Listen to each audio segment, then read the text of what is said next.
Over the past 8 years, I have built a lot of startups. And along the way, I've learned what I would consider finance hacks. It's little discounts and programs and ways to save a lot of money when you're getting started in your startup. And yesterday, I finally went on X and I posted about it, and I made this really nice document that details all of it. But what I said is this stuff saved one of my startups $20,000 last year, which is true, which was crazy. It surprised me how much it saved me. It could save you well over $100,000.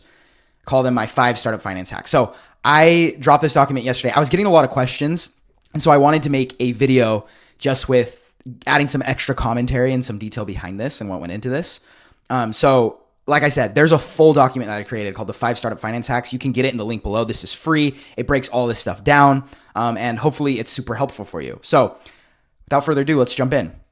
So I call these hacks because I just wanted to be honest. Like, if you don't have the fundamentals down, what I would call the roots, which is you actually have a product that people want and like a good business model, and you've like, if you need it, you've raised money and you haven't overhired and hired too many people. Like, these things are going to save you more time and money than all these little hacks will. But if you've kind of got some of these fundamentals down and you're looking to increase your margins and kind of make more money, and also just if you're getting started and you're bootstrapping and you don't want to break the bank, these are really helpful things. So I just wanted to put that out there. The basic idea of this and the goal of this is you should be scrappy as a founder. You should not just go out buying and spending tons of money with your startup. Like, you should figure out how to do a lot of things for free, because even if it's little trivial things in the beginning, like a $10 a month thing, in the long run, having a scrappy mentality is like super important for your startup, even when it gets bigger. So this ability to be scrappy is going to carry over to other skills. So it's important. Okay, so just a quick disclaimer. I do give some recommendations for various financial and legal things in this. I would recommend that you consult with a attorney or CPA or qualified professional if you're going to actually pursue some of these things seriously. So just want to put that disclaimer out there. This is for educational purposes. So the first finance hack, which is big, and I'm making it number 1 for a reason, are these startup cloud programs. So if you're doing a tech startup, super applicable. If you're not doing a tech startup, you can kind of skip to step number 2. But companies like Microsoft, Amazon, this is Google's, and Cloudflare, they will give you like anywhere from a few $1,000s to like $300,000 in cloud credits with their things if you just sign up for their program. So I talk about this in here. Like, let me just go to one of these links. So like Microsoft. This is called Microsoft for Startups. You apply with your LinkedIn. You immediately get, like, just by applying with your LinkedIn and doing this little application, they get back to you in a few days. You immediately get a few $1,000s in Azure credits. And you also get like $25,000 in fee-free Stripe payment processing. So this stuff is like a no-brainer. It's free to apply.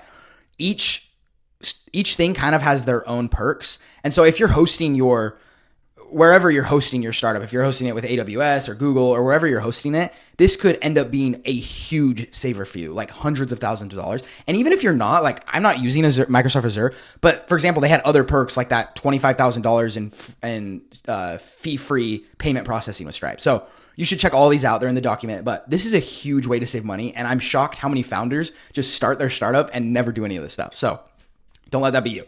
Okay, number 2, I would say your bank is really important. There are 2 types of banks these days. There are the traditional banks that have bad apps and charge exorbitant fees for basic things. And then there are these new fintech banks where these actually, disclaimer, these actually aren't banks. They're more fintech companies that partner with banks. But these can save you a ton of money. There are 2 I would recommend in particular, Mercury and Meow. The reason they save you a ton of money is, and maybe I'll just go to like the Mercury website. Let me go to this. Okay. So if you go to pricing, let's just look at this. They have like Mercury Plus that has some like higher yield and some like other things. But just like their base free plan, they have free wire transfers, domestic and international. For reference, other banks, if you want to wire money, they'll charge you like a $20 to $30 fee every time. Ridiculous. Okay. These are completely free. They do checks. They have high yield savings accounts. They have like cards built in. It's like, there's no fees. And so this honestly saves you a ton of money. If you go to something like Meow also has some crazy perks. Like they have a corporate card. It's not really a credit card. It's more like a debit card, honestly. And you get 2% back on every purchase. They also have no free wires, ACH, and checks. Like you should not be using some traditional bank that is charging you fees for wire transfers, charging you fees for like if you don't have a minimum in the checking account or savings account. Like this is just low hanging fruit. Also, the time you save with using banks like this, because it's so user friendly and because the technology is so easy to use, this also adds up. So I would get a really solid bank. Another one is Brex. I've never personally used it, so I can't recommend it, but get one of these fintech companies. Okay. The next one is credit cards. This is a big one. So you can, anytime you are buying something and they don't charge you payment processing fees. So a lot of times this will be for like software. They won't charge you credit card payment processing fees. Most purchases won't actually charge you these fees. It's only with certain things like bigger purchases like rent or like you have to send a big payment to someone. Will they charge you payment processing fees? Most of the time they won't. In any of the situations where they don't charge you this, you should be using a credit card. And you should get credit cards that have no or low annual fees because that can defeat the whole purpose. Treat them like a debit card in that you should not spend the money unless you could immediately pay it back, because then they can get you with interest. And make sure you put on auto pay for the full statement balance in case you do forget to make these payments.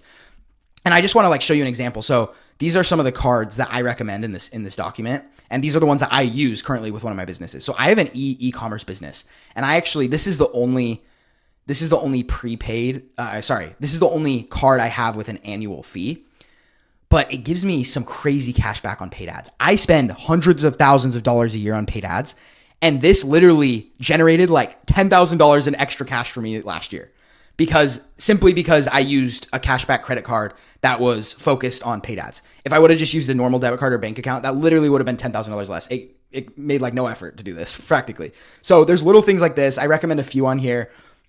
Like literally there's like the Meow and Mercury cards, 0 annual fee. It's for everything. It's unlimited. Like there's no reason you should be getting just like 0%, just like using a normal debit card. So would highly take advantage of one of these things.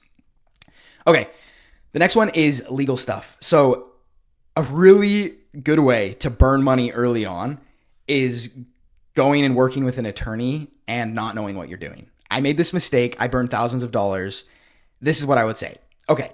Number one, never get a billed by the hour with no limits contract with an attorney. So when you try to get an attorney to help you set up your startup or get your founder agreement together or operating agreement, what they're going to do is they're going to send you an agreement that says, okay, our billable rate is anywhere from $200 to $350 an hour, and we'll just work on it and we'll just bill you for whatever we end up working. Okay. It sounds convenient. The problem with this is they will end up nickel and diming you for everything, and you'll end up getting charged thousands of dollars for something pretty simple. So I talk about this more in the document, but you should do a lot of the work up front before you go see an attorney. Like you should answer a lot of these questions about like your startup and really think about it, because if you go to your attorney prepared with like your document, and this is one of the documents that I give this founder agreement. Like this is a template you can use. It asks you all of these questions about your startup and about working with your co-founder. And then it even has like a template you can start to fill out. Like if you go to an attorney with this just for final approval, that's going to save you like thousands of dollars. So that's pretty much what I'd recommend. I also talk about this founder's agreement. If you are working with a co-founder, one of the most important things is that you guys have a contract in place that covers everything that could possibly happen. Even if you're really close with this person, you never know what could happen. You want to have certain things in place. And so I actually give this founder's agreement template. It's from UPenn Law. It's really awesome.